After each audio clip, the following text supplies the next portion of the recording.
subscribe and click the bell icon for all the television updates. अद्भुत, अप्रतिम, असाधारण। राजस्थान की ये धरती और ये सूरजगढ़ का राजमहल। इस राजमहल में लड़ाइयां तलवारों की नोक से नहीं जीती जाती, ये जीती जाती हैं रजवाड़ों की तकदीरों से।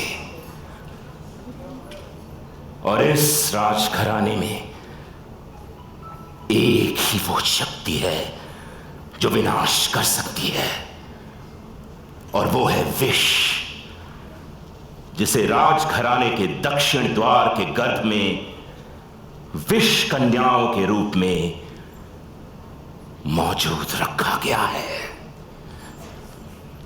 कौन है ये विष कन्याएं? काल्पनिक हैं या वास्तविक?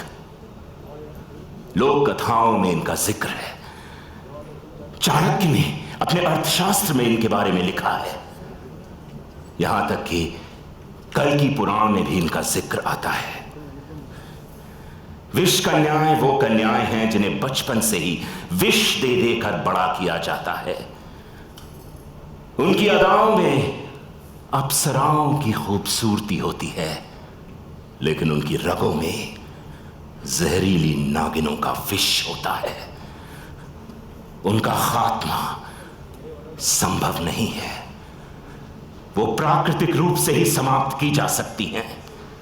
लेकिन यह कहानी किसी आम विष कन्या और आम राजघराने की नहीं है, क्योंकि इस कहानी के दक्षिण द्वार के गर्भ में एक राज छुपा है, एक रहस्य। विष कन्याओं के रूप में जिन्हें मैंने अपनी मंत्रों की शक्ति से कैद कर रखा है।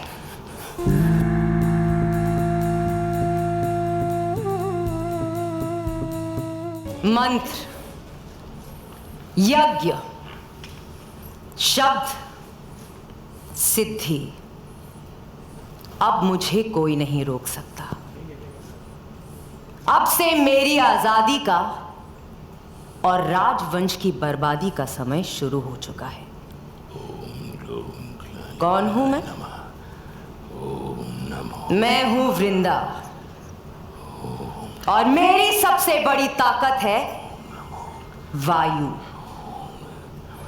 ना मुझे कोई कैद कर सकता है, ना मुझे कोई रोक सकता है।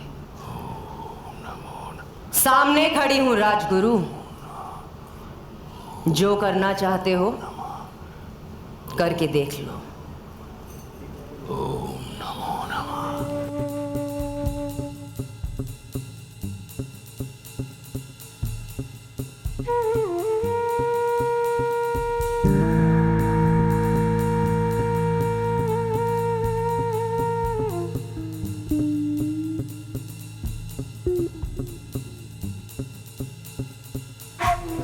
मैं हूं अलबेरी, मुझ में है जल का बल। राजगुरु, शर्म से पानी पानी हो जाना चाहिए तुम्हें। तुम्हारी इस कैद में रहने के बाद भी हमारी ताकत तुम्हारे सामने कमजोर नहीं पड़ी।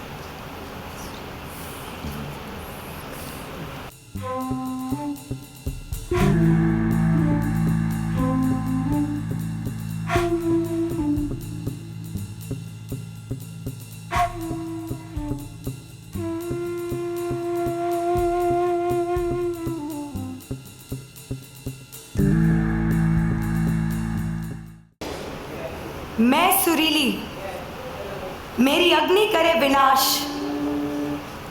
जलकर खाक हो जाएगा तुम्हारा घमंड राजगुरु।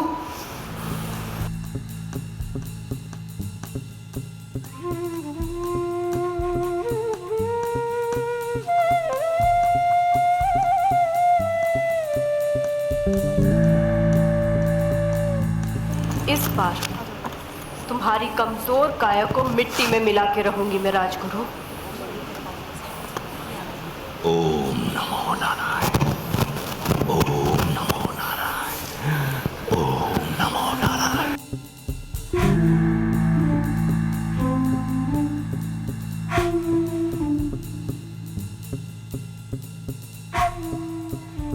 और सबसे पहले ये जिस पे वार करना चाहती हैं वो है यहां के सम्राट राजा रतन सिंह।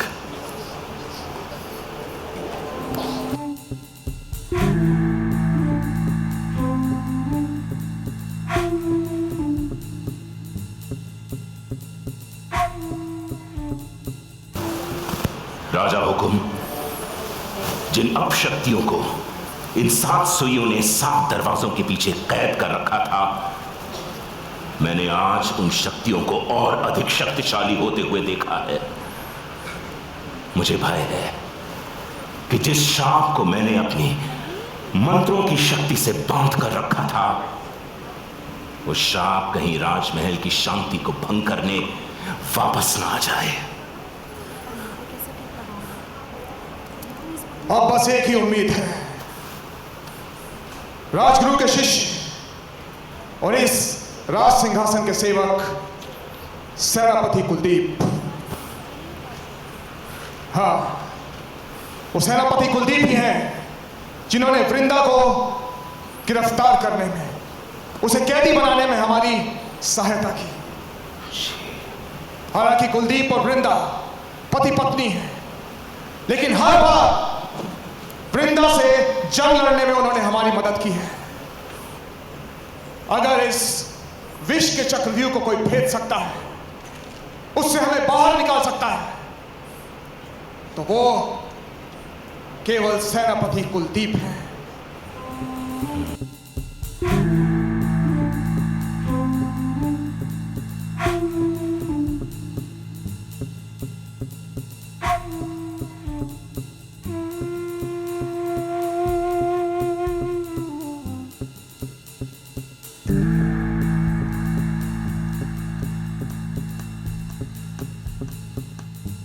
आइए पतिदेव, इतने सालों बाद आपको मेरे सामने आना ही पड़ा। मैं यहाँ तुम्हारे लिए नहीं, अपना फर्ज निभाने आया हूँ वृंदा। सेनापति होने का फर्ज तो तुमने बखूबी निभाया है, लेकिन एक पिता होने का फर्ज?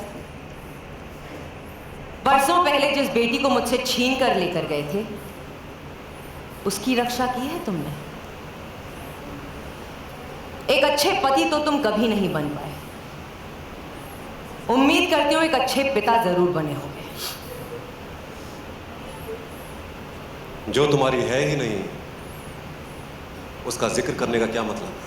वो मेरी है, मेरा अंश है, मेरा खून है। तुम्हारा अंश नहीं, तुम्हारा विष था उसमें, जिसे हमने हमेशा के लिए मिटा दिया है। ना राजगुरु में, ना इस राजवंश में किसी में इतनी ताकत नहीं है कि मेरे अंश को मिटाए। मेरा अंश अभी भी जिंदा है और मेरा अपने अंश के साथ रिश्ता भी जिंदा है। मेरी बेटी लौटेगी, जरूर लौटेगी। तुम सबका, उस राजगुरु का, इस राजवंश का विनाश करने, तुम सबका सर्वनाश करने।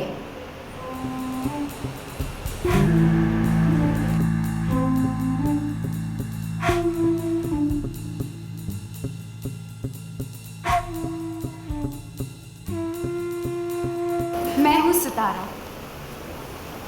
अपने बाबा की लाडली हूं। माँ तो बचपन में ही छोड़कर चली गई थी, पर मेरे बाबा ने कभी उनकी कमी नहीं महसूस होने दी।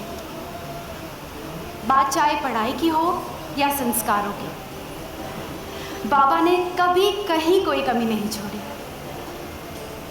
फर्ज, निष्ठा, प्यार, दूसरों की मदद करना, ये सब कुछ मेरे बाबा ने मुझे सिखाया है। उनकी परवरिश ही तो है जो आज गांव का हर इंसान मुझे बहुत प्यार करता है, मेरी बहुत तारीफ करता है, मेरी बहुत इज्जत करता है। पर मेरे बाबा ने मुझे ये भी सिखाया है कि कभी किसी से मत डरो। पर एक सपना है जो हर रोज़ मुझे बहुत डराता है।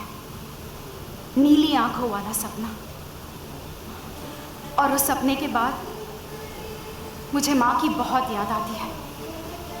ऐसे लगता है कि अगर वो होती तो मुझे गले से लगा लेती।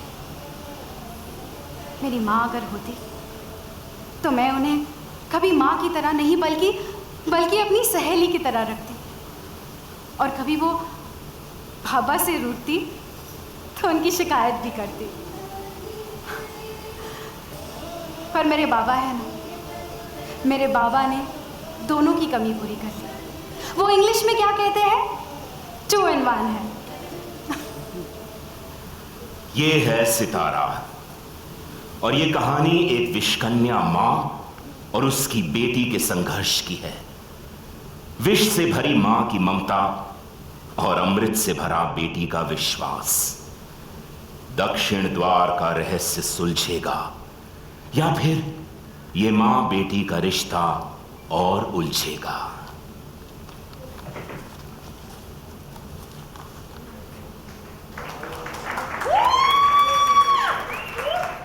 Ladies and gentlemen, our producer, Ms. Rashmi Sharma is here with us. We should like to call her on stage and encourage all of us like she always does. Ms. Rashmi Sharma, please.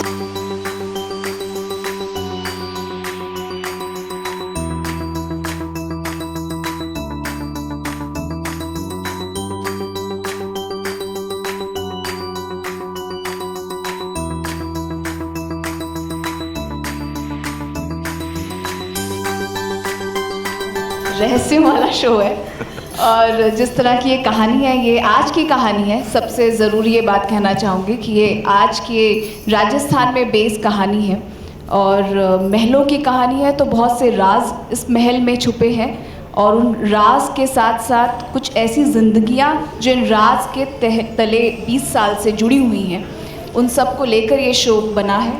और definitely इसमें ख़ास बात ये होने वाली है कि हमारा विषलोक वर्ल्ड जो है, जो विषलोक जिसमें विष कन्याएँ होने वाली हैं, जो इस महल पे अपना राज बनाना चाहती हैं और इनकी एक बहुत पुरानी एक इमोशनल एक ऐसी स्ट्रॉन्ग कहानी जुड़ी है जिसकी वजह से हम इस कहानी को आगे लेकर जाएंगे। आपने एक स्किट में बहुत कुछ सुन लिया और इसलिए मैं ज़्यादा कुछ कहना नहीं चाहूँगी आज स्टोरी पे। आई थिंक आप शो देखेंगे 3 दिसंबर को तो आपको काफ़ी सारे इन सब की जो लाइफ है, इन सब की जो परतें इस कहानी में जुड़ी हुई खुलती हुई नज़र आएंगी। Thank you so much.